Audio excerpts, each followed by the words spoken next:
Alter Ego, on les a sélectionnés parce qu'ils nous ont proposé effectivement une approche, une méthode qui nous paraissait très intéressante et qui consistait à faire réaliser par l'équipe projet qui avait été mise en place pour préparer ces débats publics un document d'ambition qui était donc une occasion pour chacun de dire et d'écrire le discours commun sur la zone de fosse qu'on porterait tous ensemble. Et le deuxième temps de cette démarche, c'était un séminaire d'engagement dans lequel, pendant 2 jours, on a fait la synthèse de tous les travaux qu'on avait menés pendant cette période.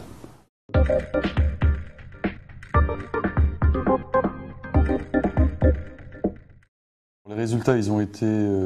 positifs sur l'engagement et la motivation de l'équipe concernée, avec au cours du séminaire une première période de purge, je dirais, de toutes les incompréhensions ou tout ce qui n'était pas satisfaisant pour les uns et les autres. Le séminaire, il se passait sur 2 jours, donc la deuxième partie, elle permettait à chacun de se retrouver dans cette dynamique collective.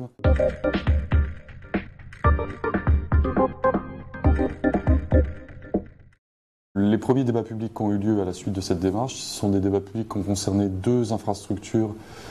portées par des maîtres d'ouvrage privés de terminaux méthaniers. Et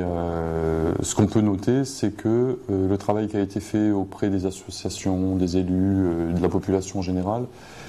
et de la mobilisation interne